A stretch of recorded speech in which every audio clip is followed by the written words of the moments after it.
I know that's too complex of a thought for an American Girl book, but I felt like it had to be said that it's crazy to have the first book of a colonial doll be about, like, the freedom of, like, an abused animal and then also for that family own a slave.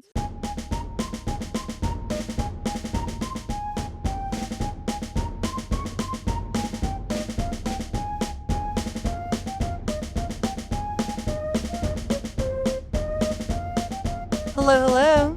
We're back. We're Hello. so back. It's 1774. Bum, bum, bottom.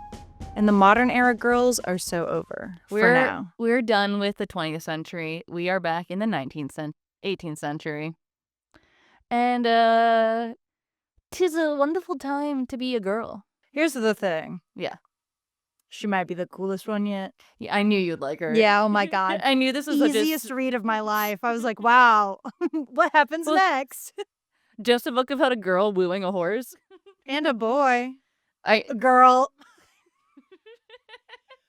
Caroline, okay, and the audience, hard to be the most predictable woman on earth when it comes to the dynamics I'm looking for in a novel. But Caroline has been saying since day one, you're going to love Felicity. She has a horse arc, and there's a mysterious apprentice boy that like works for her that she has like a vibe with. Yeah, I was like, there's no more. I was shocked when Celia said, besides the fact that she's a little younger, that Julie was the American Girl doll she had, because she's a very Felicity-coded American Girl. And so I was excited when we were arranging who was going to cover who, that Celia was going to get to cover Felicity, because I was like, I love Felicity because I love colonialness and little redheads. Of course. But no one is Felicity besides Celia. Oh, and Felicity, listen, and she's tall. They repeatedly talk about how tall she is in this book. Oh, yeah. At least like 2 or 3 times. And when you go on her wiki page, She's tall. she's described as tall. The other dolls are not described as tall. All the dolls are the same height, but in my heart, Felicity is like 3 inches taller than all the rest of them. How would you rank their heights so far of the girls we've read? Okay, well, here's the thing. Are we going like adult height? Like how tall do I think they max out at? I feel like that's tricky. No, I just mean, like, I guess at this age, what do you think their height statures are? Like who's Yeah, tallest like to if they're shortest? lining Okay. up for kickball, Sure. height order, who's Okay. where? I think Felicity's the tallest. Mm-hmm. Then I think Molly. Mm-hmm. Because she's gangly. Yeah, they do describe her as lanky a couple times. Well, maybe that was just us. It might have been me hallucinating. Yeah, I'm always trying to project tallness onto a character. Then Samantha, then Kirsten. That woman is not. No, Kirsten's, despite being Swedish, she does read small. Yeah, well, and like maybe malnourished a little. Oh, for sure. For sure she's not getting every nutrient her body needs to grow. No, they're only eating potato soup. Yeah. From the novel. And like occasionally a raccoon. They're not burning down their They're house. not burning down the house. They're chomping down. Yeah. So anyway, I'm obsessed with her. Also, before we just jump in, unfortunately, Valerie Tripp also wrote these books. Yeah, I did notice that. So I think if you watched our yapping episode, 2 hens clucking, #thanks Nate, local optometrist in Austin. If you're in the Austin area and need someone to check out your eyes in an emergency situation, call Nate. Just type in Nate Optometrist Austin and you'll find him. And ladies, he's single. He's single, and this is sponsored. Nate will be paying us $500 later. Yeah, thank you, Nate. Thanks, Nate. But I think we were talking about it in the 2 hens clucking episode where I think Valerie wrote only Molly also, right? Yes. So she can apparently write better books. Yeah, because I thought this book was fantastic. The only thing I have that I kind of wasn't so sold on with this book was it felt like the colonial speak was a bit much at times. It felt like she slipped out of it. Yes. Quite often. And the internal monologue is the internal monologue of a modern girl. Yeah. But like when father is talking to her in his shop and he's like, "Oh, 'tis my daughter Lizzie, how art thou, you fine young lady of the colonial times?" And she's like, "Ha, papa, how are you?" And she's like, Felicity wanted that. Yeah.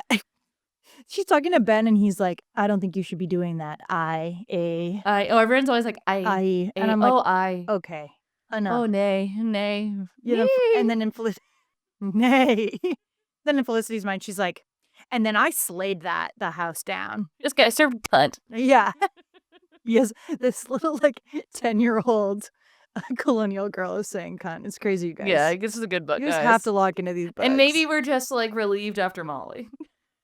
We might be relieved after Molly. But Felicity is enjoyable. She was one of, like I said, she was one of the ones that I really liked growing up because I grew up in Annapolis, Maryland, which is another historical East Coast town.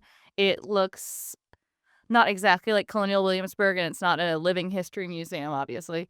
But it has the colonial architecture of kind of the row houses and the cobble streets and things like that. And so where I grew up, basically in the country, all you learned about was colonial times and the Revolutionary War and like a dash of the Civil War too. But it was cool to read those books and then be able to see similar architecture to what they were talking about. And it's also one state over, so it was pretty close. Yeah. So it's kind of like you lived it. So I kind of was Felicity in a When you think about that. in a more convenient sense, whereas you were Felicity in a deeper sense. That's true. I was becoming her. Yeah. You were experiencing her life, and I was becoming her. And we finally meet Jiggy Nye. We meet Jiggy Nye. So we can jump right in. Let's Honestly, do it. The only other thing I have to say is there's a horse in this book, and Felicity gets the longest page of names on her, like, Meet the Family and Friends I feel like we've gotten yet, and the horse gets a locket. Penny, the spirited independent horse Felicity loves. As a not as much horse girl, I don't remember this book at all. Okay, that's so funny, because here's the thing. When you've been describing Felicity, Yeah. you have been describing this book. I think I thought this was Saves the Day. Okay, interesting. Yeah. Which would make sense. Mm-hmm. Which means I'm very intrigued to see what the Saves the Day could possibly be Yeah, I think I about. was pretty sure this was Saves the Day. Okay. But That would make sense, because when I was clearly reading wrong. this, I was so excited because I felt like, okay, I've learned who she is. The only thing I remembered about the horse, honestly, was that she like she wrote Yeah. she rode a horse wearing britches. And so I figured that was like a Save the Day thing because it seems Save It the does. Day-esque. Adventurous. Yeah. Yeah. But turns out it was a just meet. We slipped into the craziest story for the meat book, so Yeah. Which I think is great, though. Yeah. I think it paints a vivid picture of the girl we're going to get to know better. to Lissy. All right. Chapter 1. Merriman's store. We're jumping right in. Felicity's off to her family's shop. Her mother has sent her on a little errand, and she pops on in, and her father and her talk in like a kind of very cute, like father-daughter role-play sense where he's like, oh, a fine lady. Mrs. Merriman, Lady Merriman, what are you doing here? And she's like, Papa, it's me, your daughter. She's like, hee hee ha ha. Who could it be? And he's like, oh, here to collect a feather for thine fine hat.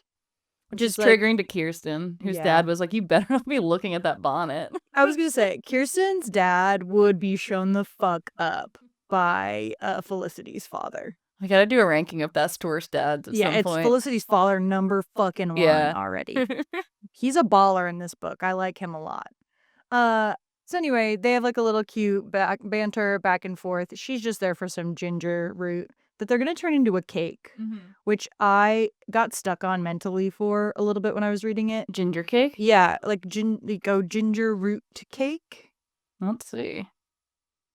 I will say, there's such a distinct smell. Oh, yes, there's a fresh ginger cake. You can't eat it.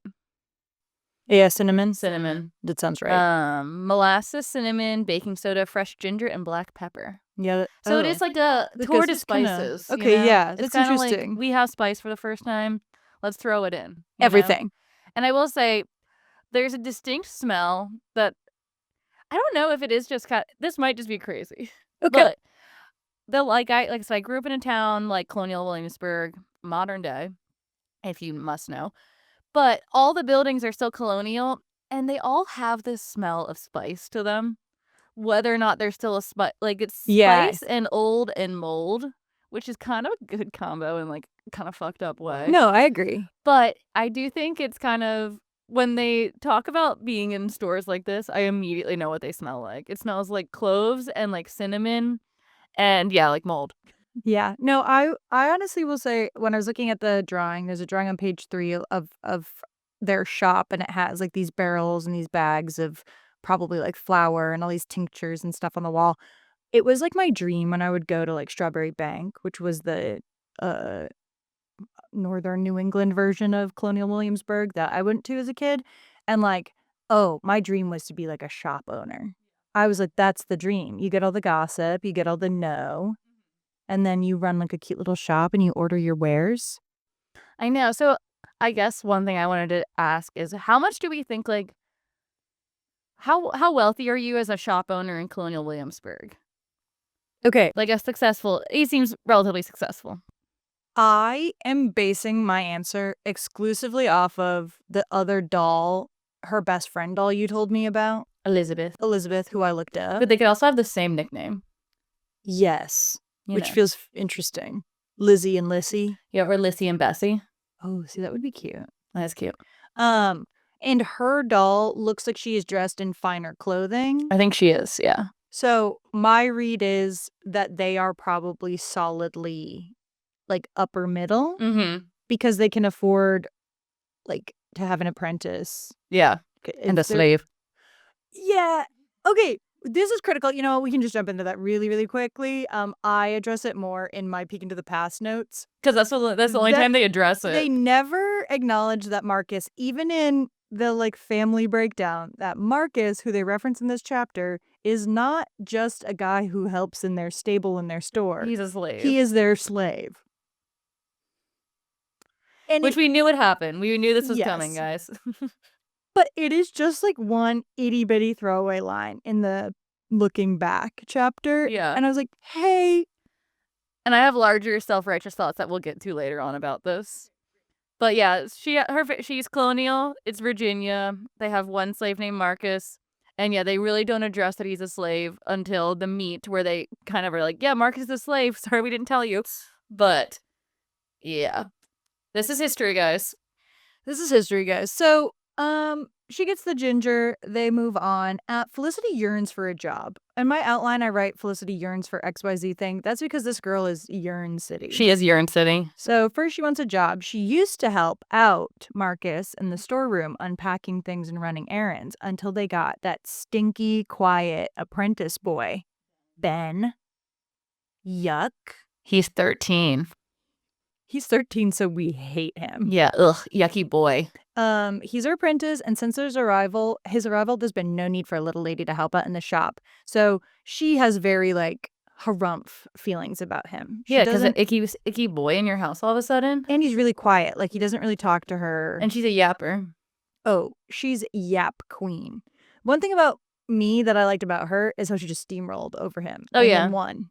She just keeps talking to people. It's incredible. She has a very Samantha energy with kind of talking at people who don't want to be talked at. Yeah. Or she's like, what are you doing right now? Blah, blah, blah, blah, blah. Like, I'm wearing a pretty dress, but I don't like this dress. I wish I was wearing britches, you know? You know, sometimes I think if nobody's going to ask you the questions, you should just tell people the answers. Just have a stream of conscious conversation with a shy person. And sometimes you win a friend that way. Yeah. I've got a couple of them. Exactly. I've as a yapper myself, one of my best friends from Scotland was a really quiet man. And I just talked at him until he accepted the fact that we were now friends. Yeah. So I get it. That's how it works. Yeah. It's the introvert, Is the extrovert like succubus to introvert? No, 'cause sometimes it's like I need one person. I was on a call the other night with two of my guy friends, and one of them doesn't talk almost at all. Yeah. And the other one yaps the same amount as me. And then occasionally he'd be like, have you considered this thought, Celia? And I'd be like, oh my God, you're still here. Yes, thank you so much for that question. I will continue to talk in a unending stream of conscious about the thing I'm gossiping about with you guys. So, yes, we love that. So she's being fussy about that. And she knows that she should be at home helping because there's a pile of mending to be done. And this bitch hates stitching. She's really avoiding helping her mom. Okay, so she is being set up, and I think it's very obvious throughout this book. Her and her mom, like, have beef. Her mom is like, wow, why'd I have an oldest daughter? For what? Yeah, it's going to take some time for Nan to have the motor skills to really help. Yes. Even though she wants to. Yeah, Nan is ready to be lady of the house. Felicity's like, how can I go cosplay being a boy? But she's like, I have to go home, I guess. But so she's kind of kicking her feet around in the store, dragging around, trying to figure out how to prolong going home. When Mrs. Fitchett comes into the shop. This bitch dressed to the nines. She's got her ribbons and her flowers and her feathers and all her accoutrement. This lady's rich. Rich, Miss Fitchett. She comes in a tizzy. And she's like, oh my goodness, who is this beautiful lady? Couldn't it be little Lissy? And Felicity's like, yes, it is I, Felicity. She's like, no, it is me. Which is so little kid coded when you're just like, because I remember people doing that. They're like, you can't be Caroline. Like, Caroline's this tall. And I'm like, I grew. And they're like, yeah, please accept me. I promise. I do like this conversation with Miss Fitchett and Felicity's dad because, like, in a very sweet but semi-oblivious way, I feel like Miss Fitchett keeps saying things that you're supposed to say to a young lady, like, oh, you're turning into such a fine young lady. And her dad's like, well, she'd rather be out there with the horses. All she thinks about are horses. And she's like, well, she's beautiful. She's going to have the lads lined up down the block in a few years. He goes, she's not going to care. She just wants to wear pants and be a horse girl. Yeah, her dad is clocking her tea like this way to Sunday. And Felicity's like, he's right. She doesn't say anything. No, though. she's just kind of sitting there. And Miss Fitchett also doesn't, like, I thought she was going to ruffle at that. You know? So did I. But she just comes like, oh, anyway, here's the gossip. We actually really move on past the gender politics of what she does in this book. There's actually no consequence, really. No. For her, and we'll get there. She also, like, I won't spoil, but she does do a little bit more girly-esque things later on, and she enjoys them. So I think she contains multitudes. It's cute. Yeah. We like that. Yeah. They're not writing... Valerie Tripp is capable of writing a multifaceted, just not when she hates the girl. They gave her Molly, and she's like, I'm going to write a girl that is so annoying and unlikable. And then, as recompense, I will write you guys a girl that is delightful. You guys are gonna love. Critically, I did make a note that Mrs. Fitchett asks her about her sampler of stitches. Return to the sampler. I couldn't believe it. Actions speak louder. Actions speak louder than words. So I did think that's funny, but Felicity hates to stitch, unlike Samantha, who was quite good at it. Yeah. So I just thought that was funny that it returns. And turns out Miss Fitchett has like all the gossip. But to your point, I did write down this quote before I get to the next point, which is, your girl will find her patience when she goes looking for it, I'm sure. Wait till she meets a fellow she fancies. She'll settle down soon enough. Crazy to say about a 9-year-old. Which I get. I know it's a different time period. Yeah, I think that's what... And I know realistically, Mother Merriman is absolutely my age. Yes, 100%. With 3 kids. If not younger. Probably. If not younger than both of us. Like, well, and I was thinking that, so I'm 31. So if Felicity's 9, 10, I feel like 22 is probably around the age.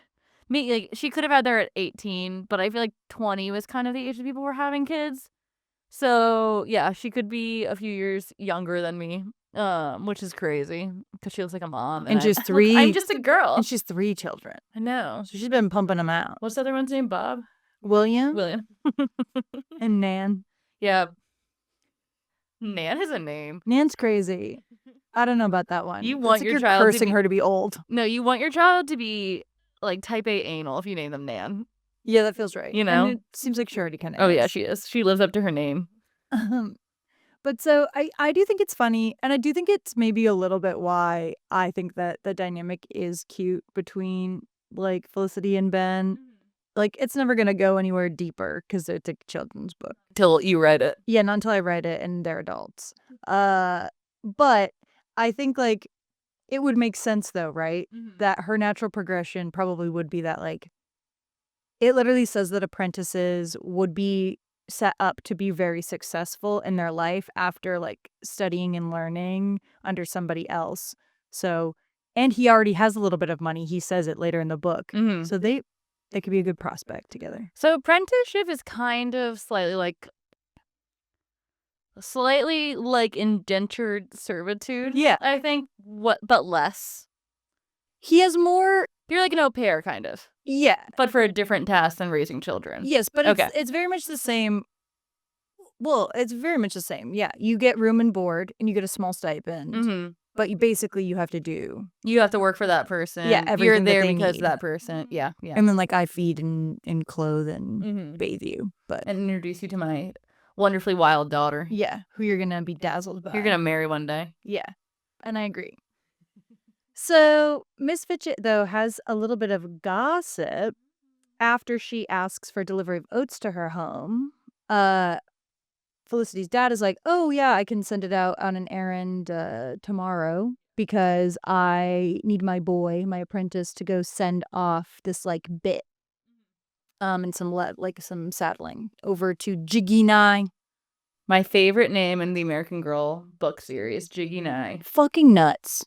It should be the name of a dive bar in Austin. Yeah, that'd be good. Like, you want to go to Jiggy Jiggy Nye's after this? Yeah. And I would. Yeah. And I always would. And it would just serve, like, whiskey out of, like, tiny cups. Yeah, and everything is lukewarm. Yeah. Even if you want it to be, like, cold, it's over for you. There's one of those bars off the taps, and they act like it's crazy when you ask, like, what you have on draft. Yeah. They look at you It's like barflies. They just walk away. Yeah. And you're like, oh, I have to psychically intuit it. Or listen for what other people are drinking.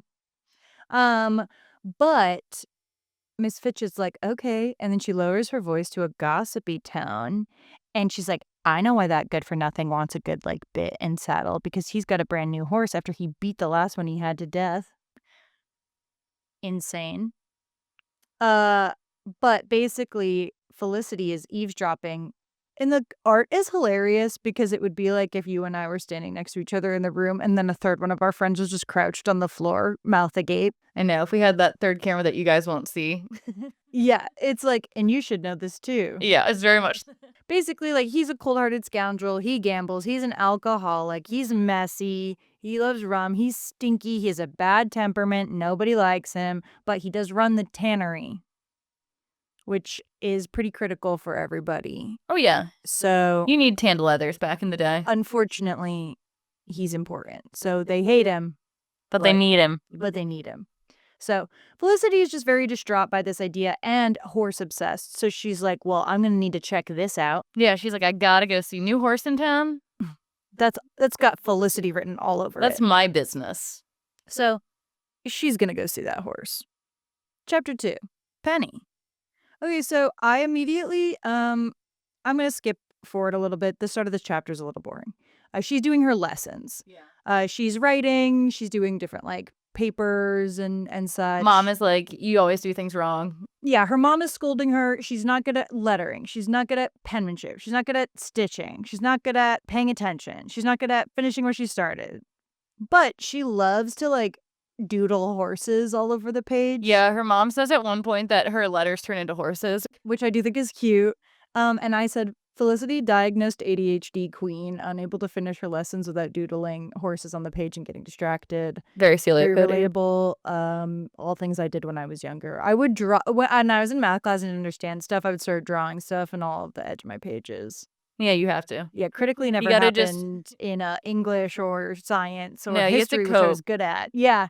I have to go to my La La Land place where the field of horses, where they roam. To Spirit's Dying of the Cimarron. Yeah, this is so that. What a banger. What a banger of a movie. So, eventually, basically, her mom gives up on her doing her lessons. And Felicity's like, wait. Can't you let me go, like, help with the delivery? And her mom's just like, yeah, whatever. I know better than to keep you cooped up here when you're already not doing what you're supposed to. Did Mom? So, you know what? Fair enough. So, Felicity runs off. Also, there's, like, a bunch of stuff about how Felicity hates wearing her hat. Yeah, she really is not a hat girl. It's supposed to protect your face from the sun because sunscreen... Not invented. Not invented, famously. But she doesn't care. Mm-mm. And she's gonna burn because she is a redhead. She's gonna get some cute little freckles. Big time. I think she has them, right? On her doll? Yeah. She's adorable. Okay, so she runs off and she notices Ben kind of looks like a little lost. Yeah. With his, like, sack of oats he's bringing to deliver.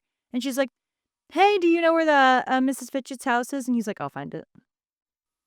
She's like, well, you're going the wrong way. She's like, well, foolish of you. You need a beautiful young lady to help you go where you need to go. So she just forces herself along. Mm-hmm. She just tags. I love it. I love it. Also, he's carrying the bag of oats in a way so that he can't, like, look at her, basically. Sorry, I'm, like, so crouched in this corner. He basically is like, "Yeah, whatever, I don't need it." And she's, like, looking at him, and she's looking at his outfit because she can't look at his face, and she's like, "I wish I had some britches." Yeah, this is where she, aforementioned, just keeps yapping at him. Yeah. And is like, I had to take all these tiny little steps to keep up with you, but if I was wearing britches, whoo, boy, I could take galloping leaps and just be in stride with you, no problemo. Boy, would I jump and frolic and scream and flit about. She's like, I would have so much more freedom and independence Wink. in this colony if I wore britches. And he's like, Yeah, here I wrote Felicity yearns for the freedom of bridges. Yep.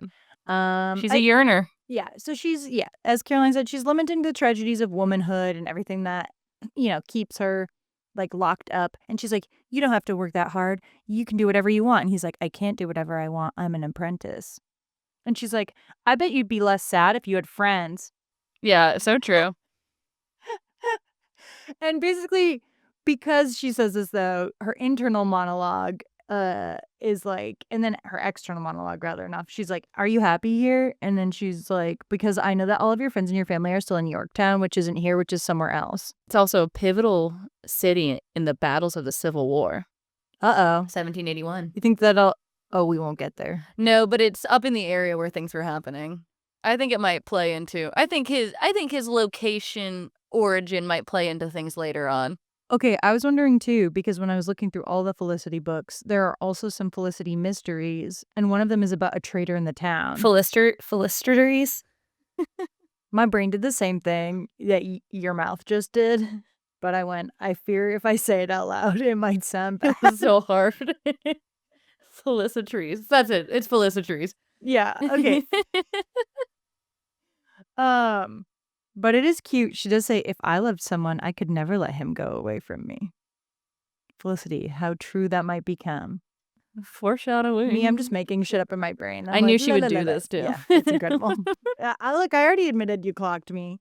And that's okay. I think sometimes it's okay to be exactly the person somebody thinks you're going to be. Never forget, guys, that for Celia's birthday 2 weekends ago, I technically won Celia trivia by carrying my team over the mantle. That's true. So think about that. Okay, so they get back, and then Ben hands off the oats, and then they make their way through Williamsburg. It's not very busy. It's hot. They're kind of slogging their way through. Ben tries to get rid of her here. Yeah. He's like, you don't need to keep coming with me. And she's like, yeah, well, anyway, so, like, I heard what you said, but, like, I heard that, like, maybe there's, like, a horse, and I'm kind of a horse girl, if you haven't heard. I'm kind of a horse girl. Kind of my thing. And I'm gonna need to check this horse out. I don't know if horse girls have been invented yet, but if they haven't, I'm the first. But it's me. I'm patient 0 for horse girls. I'm about to change the face of horse girl nation forever. I'm gonna start a trend that's gonna turn so vicious that girls start riding on fake horse little pogos. What's that called? It's like called like, yeah. It's like a sport. It's like a legitimate sport. Oh. Keep talking. I'm gonna look it up. So they make it over to the tannery. The tannery stanks. It's stinky winky. Of course it does. Because it's chemicals and it's a tanning factory. So of course it. Hobby horsing. Yeah. Felicity would love to hobby horse, but she doesn't need to because she's a real horse girl. Yeah, because she can tame the real beasts. Yes, as we'll learn. So they reach the tannery, and they encounter Jiggy Nye absolutely losing it on his horse. He is hooting, he is hollering, the horse is stomping around him, he's screaming obscenities at this animal, and Felicity is like, and Ben's like, stay back, Felicity. And Celia's sitting there. And I'm like, I'm like, write that down. Stay back. And Felicity doesn't give a shit. She's like, no, I want to see the horse. Bye. And he's like, this foolhardy girl. He's like, this girl. What am I gonna be do? Trouble. Can I POV? The boss's daughter's head gets kicked in by a horse. Do I get to keep my apprenticeship? Yeah, do you? If it's her fault. That's true. So just saying. Basically, Ben kind of shoves her to the side, and he steps in and tries to help. He gets into the pen. They're still trying to tame the horse, but she is not having any of it. She does not care. But she's free. She's a beautiful horse. Yeah, she's purebred. She's a purebred, a thoroughbred. Yeah, and I think he says she's not a workhorse, which is the problem. Yes. Which I'm like, okay, Slay, know things about horses. I know. They talk about it as I kind of know what he leaving. means in the most vague sense. Yeah. I think it means that her legs are tiny. Like elegant. Yeah. She's not gonna pull. Yeah. Because I think like with like a Clydesdale, they're both They're literally stockier. meatier. Yeah. Yeah, so that they can. No, she's bear like that burden. she's like a show pony. Yeah, she's meant to be. She's meant to be dazzled. She's meant to be ridden by a small child. That's why jockeys are so small. Yeah. That's why she can ride. She's no life. problem. Yeah. Yes. So, the funniest part about this though is that Felicity also kind of tries to get in the way, and then Jiggy Nye's like, "Begone, fool! You've set my horse a-spooked." He's really not doing a good job. No. Which I just feel like I understand that he's like a drunk, evil man, but like it just also feels like he's doing absolutely everything opposite of like what the animal is telling him to do. And then he's like screaming at Ben for trying to help. Then he's screaming at Felicity for like being there. Yes. And it's kind of like, hey, dude, maybe the screaming isn't helping anyone. Maybe if you relaxed, maybe if you chilled out, the horse would be fine. So she's too wild. The horse finally kind of pulls away, and she snaps at him, and she's like, you spooked the horse yourself. Like, you did it. So go, she's Felicity. Sassy. Go, Felicity. But her and Ben go to leave. She yearns for the horse. And she's like, what should we name it? Yeah, she's like, okay, this is my favorite part. She's looking at the horse again, and she's like thinking about it, and she goes, it says that out loud, she goes, Penny. And he's like, come again. Ben's like, huh? And she's like, Penny, that's what I'm going to call that horse. This horse that's not hers. This is a mission critical child mistake that she makes, which I deeply relate to. And she decides to call the horse Penny for her color. And I wrote that charmingly. Ben agrees that it's a good name and makes a pun saying that you can call her that also for her independent spirit. I know. I do think it's kind of nice that he is a 13-year-old boy, and instead of being like, that's so stupid, you can't name her, she's not yours, like, he's like, independence too. And well, I was going to say, especially since like, the one I said Samantha was going to end up with. Eddie. Yeah. Where he's like mean. He's always mean. He's basically unredemptively mean the whole time. I think it is a nice change of pace. Like, my yearn for a romantic subplot in one of these books aside, which doesn't make sense because they're kids. That's why I'm always looking for it from the adults. I can look forward. Yeah, it's like we're kind of, guys are postulating this like if I was the a Dear kid, America books when they have the epilogue, and you find out that the girl who was writing the diary ended up with her friend who she like figure skated with. Like, that's what we're doing. We're just like, here's the thing. One day. I think it's like when I read the Percy Jackson books when I was growing up, I was the same age as those characters. So when I read those books, it wasn't weird to think about like them having crushes on each other because I was that age. And then people in fandom sometimes get very defensive that like once you age out of your fandom, you're not allowed to participate in it in that way anymore. And I'm like, yeah, well, don't be a fucking weirdo. But I don't think there's anything wrong with being like, oh my God, if I was a little kid, even now, I'm like, no, that's cute. That's a good setup. I would read a romantic, like a historical romance with the same concept of like young maiden falls in love with like the apprentice. Are you kidding? Yeah, we can write that easily and people would love it. I'm sure it's been written. Yeah. I'm going to look after we're done here. Yeah. I'm going to find something to sate my hunger. Anyway, I'm going to lie and say I'll get off that soapbox, but I know I have more notes that allude to it later. So she names the horse and it's very cute. Just real quick. Yeah. There is 100% a lot of Felicity in that fanfiction. How many? Just the page of, I mean, I'm not on the fanfiction sites, but one of the books is called Stolen Breeches. If you look up Felicity x Ben, the things are Felicity and Ben First Kiss, Felicity and Ben American Girl, Felicity and Ben Fanfiction, Felicity and Ben Reddit. What does K+ mean for rating? Kindergarten? Yeah, I'm guessing that they're just keeping it very simple.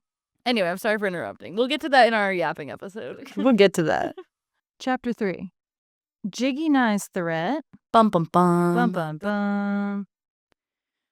So it's storm season in Virginia, and it's storm season here. Yeah, guys, we just heard some thunder rolling in. It's rolling in. But thank God, we need rain. Yeah. It's not gonna rain still, but No, it'll tease us. yeah. It'll just get really humid, which is really cool for Caroline and I specifically. That's why my hair's so slicked back today. That's why I gave up on trying to do anything styled with my hair or appearance. So Felicity is yearning. She's looking out into the rain, and she's yearning for that horse. Just staring with her like sampler in her hands, but it's forgotten. She doesn't care. She's not All even she cares is pretending. horse. Yeah, she's like, how can I get to that horse? If you think Kirsten was fixated on trunk, you haven't met Felicity Move and over. horse. Real. So she asks her mom to go outside. Yeah. And her mom tells her, don't be a goose. And Felicity's like, my mother will never understand me. Her mom is like watching her kind of like fumble her way through her sampler, and her mom is trying to teach her a lesson that if Felicity learns to slow down, Yeah. like her hands, her mind, learn patience, Was it life will get better. Haste makes waste. Haste right? makes waste, yes. And they Which both is- kind of like smile knowingly at each other where they're like, that's me. Yeah, it is pretty funny. So it's like charming because I think Felicity's mom is just like, This is my daughter. anything I can do to get this girl Yeah. out of the house. I think she realized Nan's going to turn into what she wants one day. So she's kind of like, you know what? I'll just let this one be the prototype. Yeah, she was like, I cooked, but then on the second one, I baked. This one came out of the oven just right. So it's very funny. The second the storm clears, Felicity's mom does take some pity on her and gives her an errand to run. She says, go drop these preserves off with Mrs. Deer. And also bring your siblings. Yeah, which is kind of crazy because her siblings are very young. Okay, Like, I think Ben is like 3. yeah, it does. And in the drawings, he looks like A baby. just a baby. Yeah. Yeah. So she's like, basically, it's a 9-year-old, a 6-year-old, and a 3-year-old walking around town alone, which I know it's colonial times they did, but I just can't imagine. I have a nephew who's 2. Yeah. And I know he'll develop in the next year. Right. But I can't imagine being like, you know what? This 9 and the 6-year-old, I can understand letting the 9 and the 6-year-old go out and do something. Because the 6-year-old at least will notice they have the 9-year-old, and the 9-year-old can keep things going. But the 3-year-old really just seems like a wild card to bring out on an errand. Especially because, like, even if you're only going like a short jaunt, It's going to take forever. it's going to take forever. You have to keep like over that child. And they walk through like the town Yeah. And mud. and mud and like are stomping around. And Felicity is complaining in her head. that Yeah, basically like, She's saddled with this. yeah, her sister's being very like ladylike and petite, the proper lady. Like avoiding the puddles. Yeah. And William is like toddling along with sticks and mud and goo and everything under the sun. So I do think that's very funny. And then they stop and Nan gives Felicity a great in for later because she's yearning for a beautiful hat in the hat shop. And Felicity's like, nope, okay, we don't have any more time with any foolishness. Goodbye, thank you. They get to Mrs. Deer's, they drop off the jam, and then Felicity, like a liar, is like, oh, and now we have to go to the tannery. And her siblings are like, the fuck we don't. Like, no one said that. No, nobody said that, and no, we're not going any further. And then then- Felicity's like, that's interesting because I thought you wanted a beautiful hat and there's a bunch of flowers near the tannery. Did you want a beautiful hat like the one in the shop window? Like a little bitch, Nan gets manipulated. Yeah. Because she's 6. Yeah. Nan's It's like gonna fun. hate her sister later, I suspect. So they're like, I'm not gonna speak to Jiggy now when we go there though. He's bad, he's evil, and he's stinky. And she's like, Felicity's that's right. yeah, she's like, shh, absolutely. And you don't tell mom, and you don't tell mom. And we don't. And this is a secret. Don't tell mom. Mom doesn't need to know. Mom doesn't need to know. This isn't her business. This is mine. So she does scam them into going, and they get there, and Penny is looking worse for the wear. She's real skinty. She's skinty. She's matted. Her hair looks a mess. She's tied up on a stake, freestanding. Have you guys ever seen Spirit Stallion the Cimarron? Imagine it's like what they do to Spirit after the song Can't Break Me. Actually, it's called Get Off of My Back. is Get the- off of my back. She reminds me of him. So then she tells her siblings like the horse's name, and she's like, she's named Penny because of the color of a penny, and because she's so independent. So she uses Ben's little sneaky thing. Because she likes it better than hers. Yeah, she was like, I should have cooked like that. Yeah, I should have thought it out longer. Yeah. And she's like, well, just wait till I turn 13 and I can think thoughts like I that can too. think faster. And then Felicity just, okay. And this is a recurring problem with Felicity through the rest of this book. I do still really like her. I do think it's nuts that she just repeatedly trespasses on this man's property. Yeah, she really... Even for being a kid in this time, Yeah. I feel like her parents would have impressed upon her, like, and they're very, like, public. They're not, like, a private family in town. No, like, they are like own the shop. general store, basically, yeah. So they're, like, a very involved in town family. The fact that she repeatedly trespasses on this guy's property, who is, like, a known, like, loose cannon, is the only thing that I'm like, I agree. I think is just a little annoying about the book. Yeah. So that's my one piece, I'll say. So she jumps over. Has some sugar in her pocket. Thank God for Papa's shop. And she offers it to the horse. And the horse is very, like, jumpy and interested in her. And her siblings are narrating every second of this. They're like, where'd you get that sugar? Don't give it to that horse. Oh, the horse likes it. And oh then, my God, man. Here's Jiggy Nye. This man says hell a lot in this book. Yeah. And he says some other crazy shit later. But yeah, he keeps calling her shit. Yeah. Which... it felt like bad. It felt like a slur. It felt like a slur. It felt like that felt like the closest thing to a slur you could write in a American Girl book. It is, I mean, it isn't, but it is. It's a pert, impudent, or self-confident girl or child. Okay, so it's just like a nastier word. It's kind of like a broad, I guess. Like, but for a kid. More of like a vintage kind of mean word. So it just feels like a weird word. It's too short and like one-syllabled. He also like comes up behind Felicity and like grabs her, and in the art, it's a little weird. I'll describe it. I said it's giving pervert. So it's Felicity. She's standing like hands up in shock, mouth agape, hat all cattywampus, or like bonnet all cattywampus. And he has like his big meaty hand on her shoulder, and his face is all like wrinkled and looming, and he looks like he's sweating. He looks like a pervert. Yeah, he probably is. He probably is. And he's yelling at her and calling her a nag, and she's like, you're the one who keeps like scaring your horse. And he's like, just get out of there. Like, you're being annoying. You're worthless and I hate you. And then he starts yelling at the horse and he's like, you're worthless and I hate you. And I'll give you to anybody who can ride you. Which is Felicity really takes this to heart, which is a really little kid thing to do. But I made a note in my head that I was like, oh, surely she won't fool that away. Oh, yeah, coincidence? I think not. That's what I wrote. Surely they wouldn't put this idea into this child's head. And then she runs off with her siblings. But like Penny gets let off the stake kind of. Yeah, she like runs around the. Yeah. So Felicity's like, well, she might not be free, but at least like it's better than being tied up. Yeah. This is not the end of the chapter, though.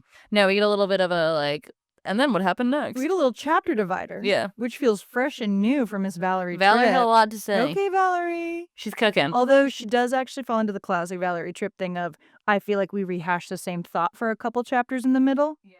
So we'll speed up here in a second because simply the same thing happens over and over again at a certain point. So they're at supper. And immediately her siblings throw her under the bus.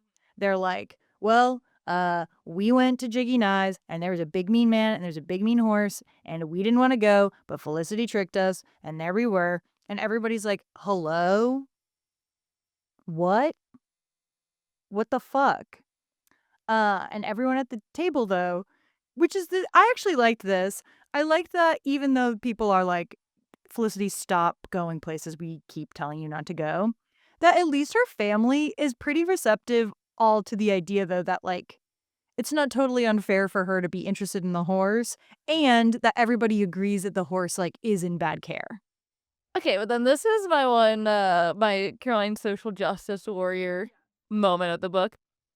It's crazy that this family is like, we have to help this horse, like this poor innocent creature being locked up, and they have a slave. Yeah, no, optically, it's like, bad.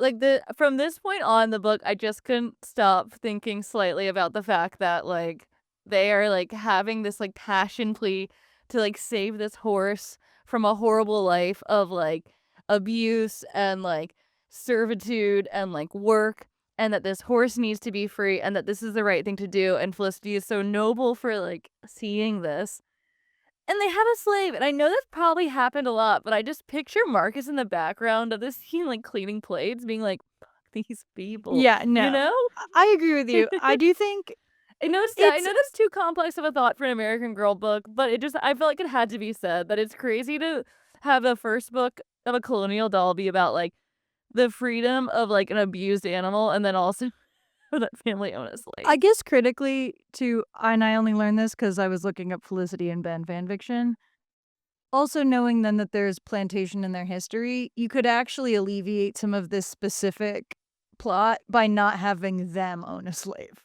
That's kind of just what I mean. Yeah, I completely agree with you. And it's makes it even weirder though then.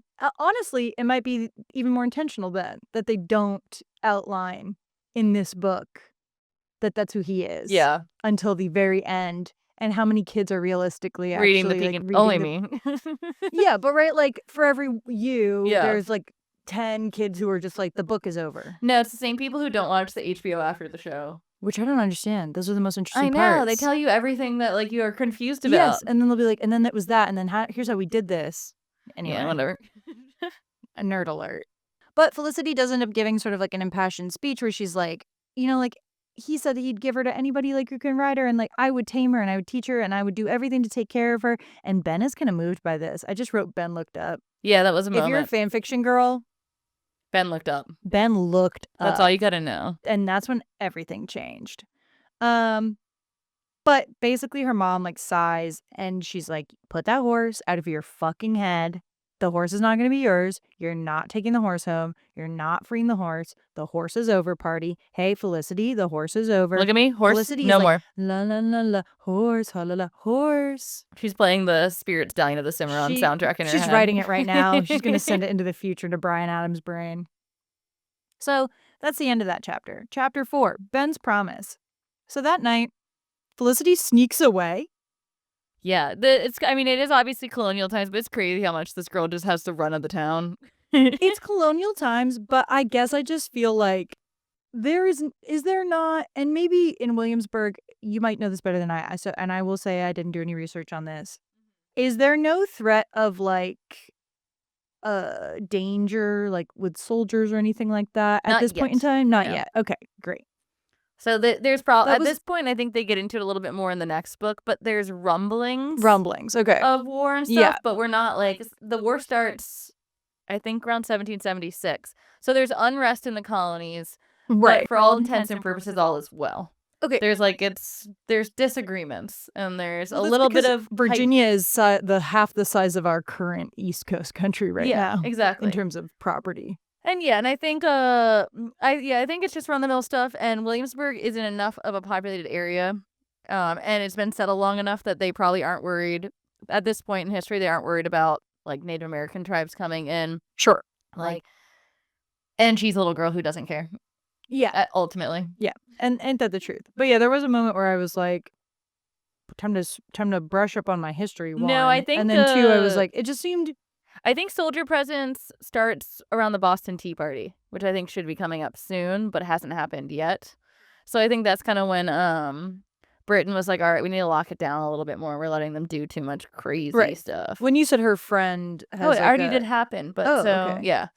That's But why I was like, maybe I think before I read the next book, I might get like a little refresh on the timeline. Boston Tea Party was December 16th, 1773. Okay. But the So war it's didn't you start said, till like, 3 years later. there is rumblings though. Yeah. Okay. But I think, let me see just real quick. I think the time that it really started amping up, let me see if I'm right before I say this. Yeah, I think things are amping up, but I think they are amping up in the more northern colonies, not as much in Virginia. Because this is kind of like, this is plantation land and kind of agriculture land with a few small cities like Williamsburg. There's no DC yet. There's like Annapolis, which is like 3 hours, probably 6 hours by horse from here. But even Annapolis was kind of a small port town. Philadelphia and up, I think, is where things start amping up, kind of in terms of political unrest and colonies. That's helpful. Then she's not as much at risk as I was making up in my head. Anyway, she sneaks off. And when she returns in the morning, she's like damp from running through like morning dew and mud and muck. And her mom is like, "What were you doing?" And she's like, "I was out in the garden." And her mom's like, "Well, you know what? At least you were doing something like ladylike. I'm annoyed that your stuff's all She's wet." like checking her pumpkins was the thing. Yeah, she's like, "If you go out and look at those damn pumpkins again, they're not going to grow any faster, Felicity. We literally just talked about learning this lesson." Felicity's pumpkins. And Felicity's like, "Yes, thank you so much. I agree." And then Felicity's like, "I need britches. This bitch needs a britch. Thank God I know a boy my age who's tall." Mm-hmm. So she steals his nicest pair of britches from the mending pile. I know, which is kind of crazy. I do think his that like is, Sunday britches. Yeah, and she knows that they're like, she's like, he won't miss these for a while. Yeah, on Sunday when he needs to wear them to church, which your family all goes to together. But Felicity is a one-track mind kind of girl, horse. So she steals his britches, and then she just goes and like puts them on. And then morning after morning, she like slips out. She goes to the pen. She feels free in the britches. She feels so free. She's like, run with my little legs out. She's like, la la la la la. I've never been so uninhibited. Yeah. I hope this doesn't awaken something in me. So she, basically, this is what I meant when it says rinse and repeat. Yeah, she literally just like trains a horse. It's a montage. It's a musical montage if this was a movie. She befriends the horse. She brings apples every day. And Penny gets like closer and closer to her. And they get nicer and nicer. And then one morning, Felicity is like snuck back in before breakfast. And her mom asks Ben, like, "Did you put your britches in my mending pile? I haven't seen them." And Ben is like, "Yes, I did, like the pile you told me." And he gets like kind of like embarrassed. Well, she kind of like reams him for a little bit. Yeah. She's kind of a little bit like, well, where would they have gone? Yeah. And he's like, I don't fucking know. "I don't know. Like, I've forgotten." And she's like, "Well, we can't have you looking like a ragamuffin at church on Sunday." So she mends his like worst pair of pants. Gray wool. Basically. Yeah. She's like humiliated to be seen with him. And Felicity is like, "Well, that's too bad for Ben, but this is my dirty little secret, so who cares?" Which, like, I knew she's a little girl, but she does lose some points with me for not feeling like that bad. A little guilty. Yeah, no, and she Ben doesn't is really very care. generous of heart with her in this book. So Felicity is like, "Well, that's a bummer, but I have a secret, and my secret is so delicious. It's going to make me happy all the time. When I do chore, I'm going to think about the horse. When I go out, I'm going to think about the horse. When I'm with the horse, I'm thinking about the horse. And it's my dirty little secret." She's horse-pilled. She's so horse-pilled. One day, Felicity takes the apple, Penny takes the apple right from Felicity's hand. She's so excited. She's in. What progress. And then she's petting like the horse, and she hears all of this barking and yowling. And here comes Jiggy Nye out to the pasture. She like stop, drops, and rolls. Because she's wearing britches and she can. Because she's like a little American ninja warrior, American girl princess. She's spry. She's spry. She's crafty. Mm-hmm. And she might be tall, but she's unspottable. Yeah, she is pretty lithe. Yeah, she's pretty sneaky. And then she hears him threaten the horse that if the horse is going to continue to be like unrideable, he's not going to feed the horse, which is fucked. It's pretty sad. That's so stupid. This man's bad. He's bad. Also, like, it's like you said, I think the frustrating part about all of the Jiggy Nye stuff with like the horse and like yelling at the horse is he doesn't do even a basic thing constructively. But we understand he's had horses before. And because he's just a drunker at the end of the day is the thing. Yeah. You know, like he's not he's not really trying, I think is the thing. He's probably intoxicated every time he comes out. So he's not even thinking of it. But a month passes. So Felicity's been going on and about for this. And her hard work pays off because she's finally able to ride the horse. I know. I think no saddle, too. No saddle. She's just bareback on that horse, which is insane.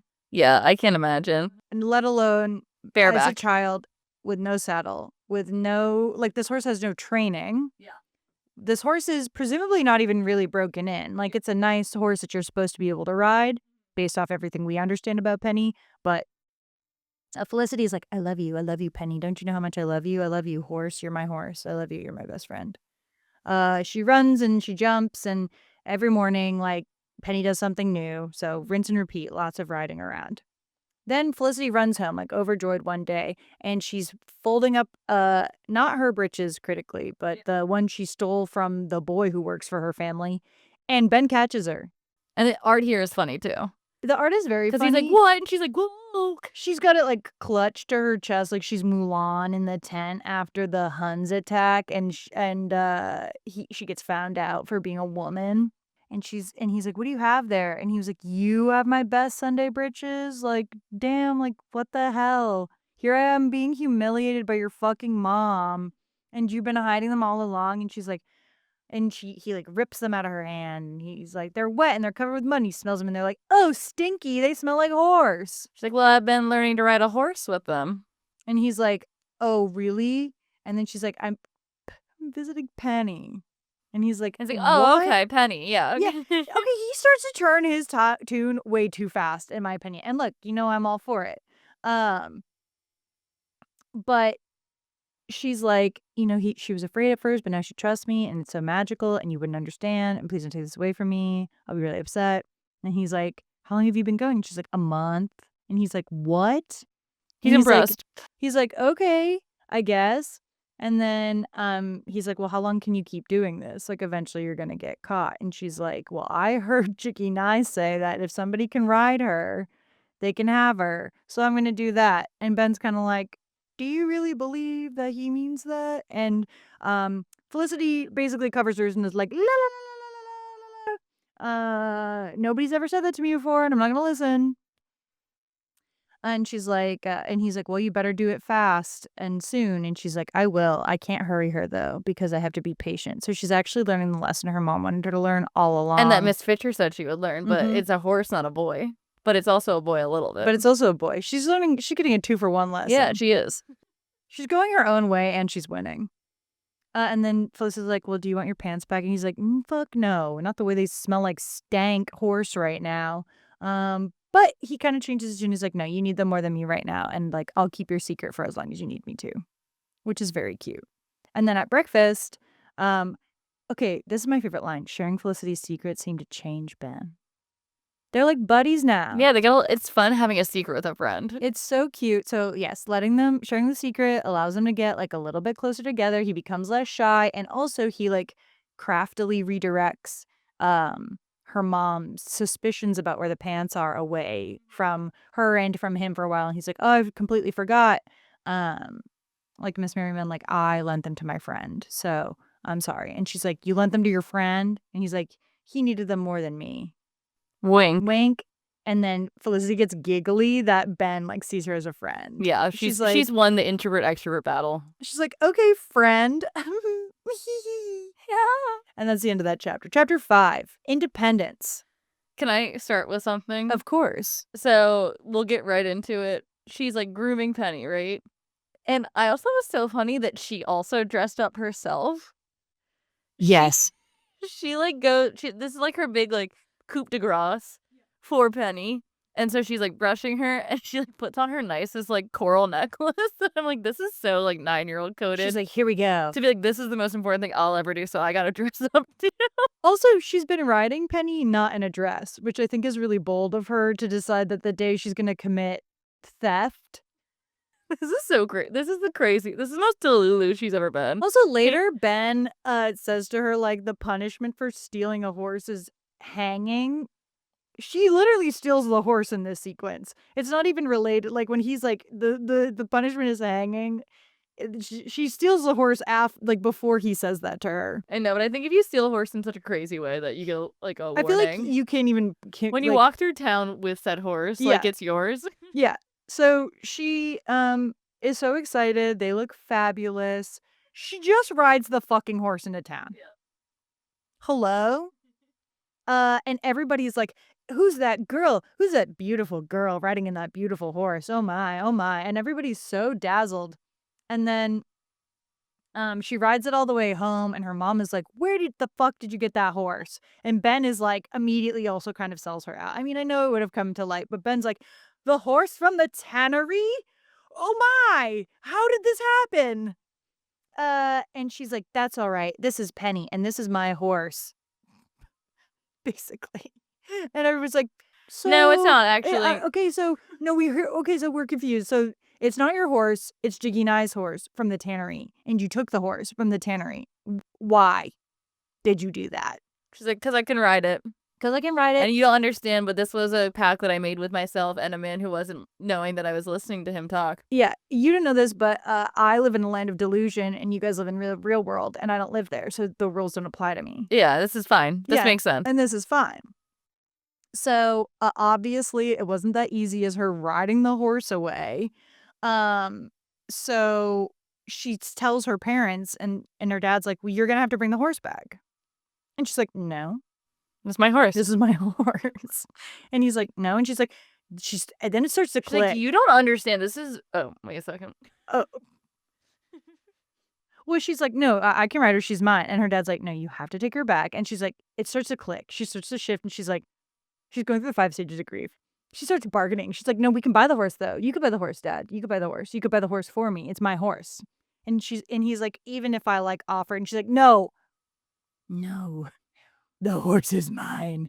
And here comes Jiggy and I screaming about hell again. Yeah. Jesus Christ. But I mean, to be fair, I do agree with him on this. That it's insane that this girl child- just has been trespassing and stole his horse. And look, they have a big squabble. Yeah. Okay. Jiggy Nye's got like a little crop in his hand. He's shouting around.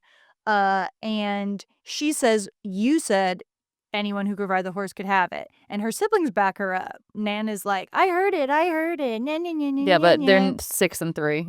Yeah, but like not really helpful. And Jiggy Nye's like, "I never said that, curmudgeonly. I never meant," and then he's like, "I never meant no girl could steal from me."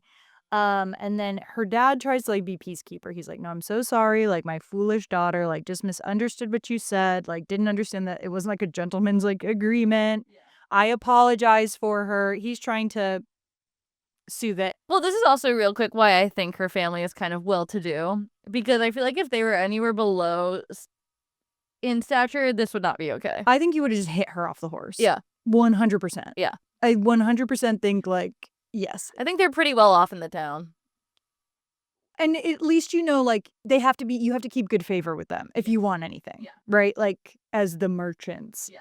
So he does say like it's not a mistake, it's a crime. And then her dad kind of tries to stick up for her, and he's like, "No, the only crime here is like the way you treat this horse. Like this is ridiculous." Jiggy and I's like, "Get the fuck off this horse." And Felicity's like, "No." And he's like, her dad is like, "Well, what if we give you some money?" And he's like, "Oh, I'll never let you stupid Now it's a fucks principle buy thing, this yeah. horse." Yeah. "Oh, you want the horse? Absolutely not." And then on page, he threatens to kill the horse and tan her hide if he ever sees Felicity sneaking around her again. Yeah, it's crazy. This man's crazy work. On page. Yeah. Nuts. He's got a lot of feelings. He's got a lot of feelings. So he spits and says like, "I'll kill it and tan its hide before I let you touch her again." And then he leaves. And she's sad. And here's my favorite line of internal narration. Felicity felt dead inside. Yeah. Most relatable an American Girl doll has been to date. So she is very sad, and she runs away to cry privately in the barn. Also relatable. She doesn't want anybody to see her tears.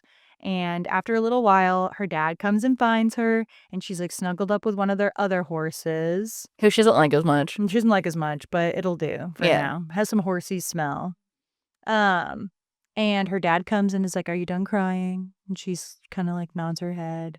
And then I said that I thought that this was actually very cute. It's a very sweet moment because instead of like admonishing her, he applauds that she at least like tried to attempt to earn something that she loved, even if like it was a little misguided. It was a little crazy. Yeah, but it's very cute. Basically, like, it's never wrong to try to earn something, like good effort. Don't take the wrong lesson away from this. Yeah. Like, yes, the horse is not yours, but you didn't do something like bad. But it's what you tried to do was good. Was good, right. Your intentions were in the right place. Yes, so it's very sweet. Then later that night, Felicity tries to bring Ben's britches back to him.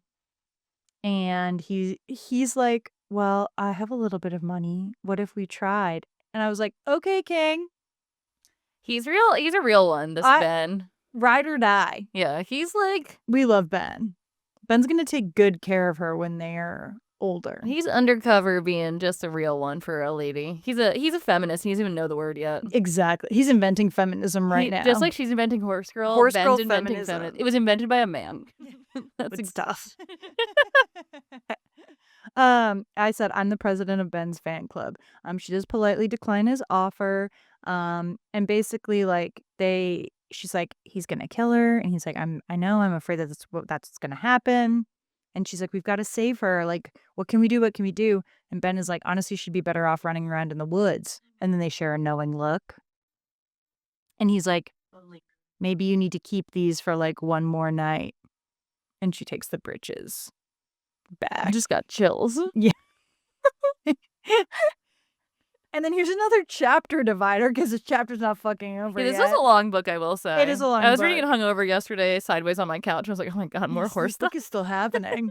So she sneaks back one more time in the dead of the night. Yeah.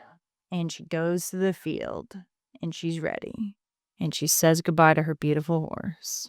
And she gets on her. She starts riding. She's sweating. She's nervous. She's scared. She's like, let's fly. They're headed towards the far end of the... I love that. Okay, Foley designer. Sound effects. Okay, sound effects.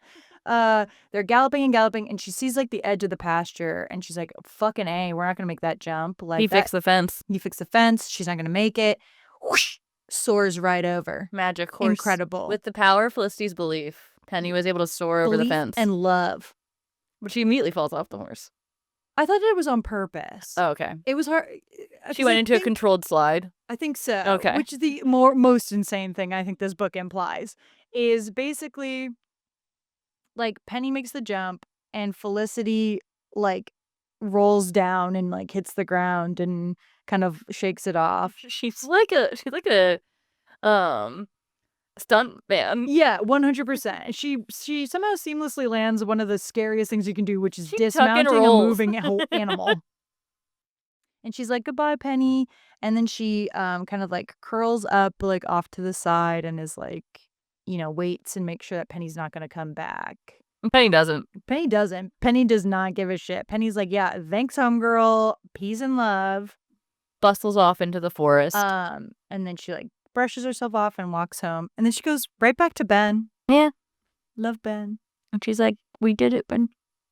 She's like, here you go. And he's like, did you take her back? And she's like, she's free. She freed herself. And he's like, it's for the best. And she's like, yeah, but I hope she doesn't know, like, doesn't think I abandoned her. Which I honestly, this is the one part that, not the one part, but this is the one part that really struck a chord with me because as you remember from, I think, Samantha episodes, I was fostering a dog.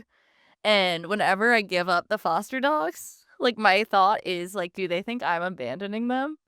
Like, even though I'm doing something that I'm giving them to a nice family that really wants a dog. Yeah.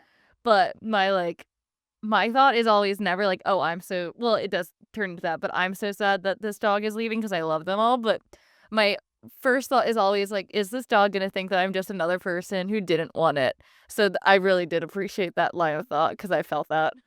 It's cute and it's very innocent. And then he reassures her. He's like, no, like, she knows, and she knows that you love her so much that you let her go free and you gave her what was most important, her independence. America. And then it's cute. There is one tiny little paragraph at the end of the book that's just like the next Sunday, as they're all sitting there getting ready for church, Ben has his pants ready. And I thought this was a cute little line. Her mom says that the pants are very nicely mended. So I at least read it as like Felicity took the time to actually mend them nicely. Mm-hmm. And then he's like, thank you. And her mom's like, well, keep an eye on them this time. He's like, yeah, but if my friend should ever need them again, I'd happily lend them again. And then Felicity's like, They share a secret smile. It's one of the better relationships set up from America, even like friendship or whatever wise. Fucking banger. Yeah. It was really good rapport, you know? Yeah, well, it's like we said earlier. It's just nice to have like Molly was almost all girls. Yeah. Like all of her friends. Actually, almost all our girls have all girlfriends. And the So other boys we've encountered are either brothers. well, I think the thing is, like, I feel like every other boy we've encountered is so boy stereotype.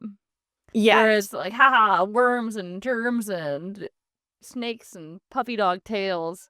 And Ben feels like a real boy in the sense that he isn't just like a one-dimensional like antagonist, you know. I think I said in Samantha, it's like they're all, like all the other boys are the little brother in a Disney show where they're just like there to cause like chaos. Stinky poop poop. Yeah, and We Ben, hate girls. and Ben is a little bit more like an actual character, which I think is kind of fun.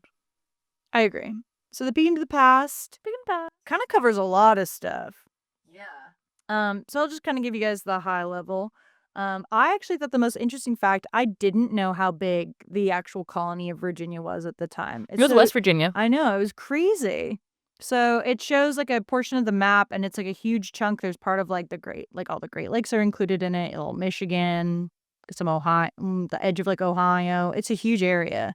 For you video watchers, Caroline can. I'll add put the up a little map of in it. there. She's in Virginia. It talks about how most families like would live in farms or in small towns, kind of like Williamsburg or in larger kind of areas. But basically that like if you would have walked down the street, you would have seen like a very buzzing, active city. Like lots of people were doing like different trades and merchanting and such. And then people in the country would come in and get like everything that they needed from a shop like the Merrimans. Yeah. So building out an ecosystem. I did think that this was cute that they talk a lot about how when people would come into a town, people really enjoyed like the level of like gardening and like elegance. Yeah. And so would like come into town to see like what later like the rich, wealthy house trends in gardening were. And I know about this, which is fun. Which I think is cool. Yeah. And I just think there is something of a lost art. People keep joking that like rich people no longer are patrons of like the arts or of like hobby cultivating or paying people who were talented, like the Gilded Age, right? Mhm. That show talks so much, like I think it's literally happening in this season. Yeah. Where he's talking about all the singers that are coming, and that like they're gonna operate at like a deficit for so long, and I think like it's just kind of interesting when jumping back again in time, so that you learn more that like. Well, we used to have like interests and hobbies and everybody could kind of engage in them at a level of simply walking by somebody's house and appreciating beautiful garden. But also you would literally go visit somebody's house to get ideas on like, this is what's becoming modern. So I will also engage with it. Well, in Annapolis, where I'm from, like I said, it's the downtown area is like historically preserved. And we had, I think, 3 signers of the Declaration of Independence from Maryland. And their houses are still downtown. It's the William Paca house. It's the Hammond Harwood house. And then I think it's, there's one that's like super haunted that you would really like. The James Bryce house. Bryce house is super haunted. And I can talk about that on a bonus episode.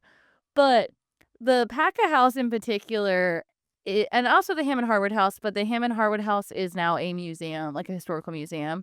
But the Paca house has, like, it's the home and gardens, and the gardens are, like, it's still in the center of town, but it's small, but they are very elegant gardens. Like, it has a little pond with, like, you can get married there, basically. And it has the kind of, it talks about it in the Peek into the Past, the English architecture style with, like, the kind of symmetrical gardens and that look. And it is, like, open to the public for, like, walking around the gardens, at least. And so, where like, in the downtown area of Annapolis, it has a lot of the things similar, I guess, but I think on a smaller scale to Williamsburg of what they're talking about, where you'd have these like, and I think all the founders from Maryland were traders or like successful merchants, slave traders, or lawyers, but like they were the wealthy people in town. Their houses were just directly like, all these houses are directly in town right next to the small like row houses. Like it's all kind of interspersed without it. So you can kind of imagine that like the gardens would be open for people to kind of like look at their wealth and ogle it, you know, so. Yeah. And then we talked about this in the episode, but it talks about how clothing reflected the different levels of wealth and status. So like even down to like the materials of the clothing that you were wearing would reflect on how wealthy or not your family was, depending on what level of fabric you had access to. Men would sometimes wear silly little wigs. Weeks. Maybe we powdered should bring wigs. that back. Yeah. I think men should. Think men, if the men listening. No one would ever know you're going bald if you're wearing a wig. You know what? I saw a really good video about a toupee application the other day, and I was like, you know what? I don't know why we act so fucking weird about men with toupees, because he looked fabulous Well, if after we're the gonna act weird about installation. bald men, we can't let them not win anything. Yeah, that's what I'm We saying. can't be like, ew, bald, We can't and then be like, also yucky like, a toupee, and I'm like, yeah. why? If it makes him feel I better. rarely feel justice for men, but that's unfair. I know. I completely agree. I was like, wait, this toupee kind of slayed the house down, and he looked so much more confident after it was Well, I installed. do think it's rude that like you can be like, oh my god, that guy, like, and I felt this before, but like when you like you'll see on like TikTok and stuff being like, revenge is seeing that guy you dated like lose his hair, Yeah. but then also be mad at like a guy for then also seeing said guy and being like, he's getting hair plugs. It's like, well, what do you want him to do? Yeah, well, Lose his hair or like get hair plugs? You have to Like, pick a lane. yeah, it's the one thing that I do feel bad for men about. Well, And so that's what yes. powdered wig would solve. I think so too. I think we should bring it back. I'll bring it back. Briefly talks about corsets. Actually, Felicity briefly addresses earlier in the book that her lacing is like super itchy. Yeah.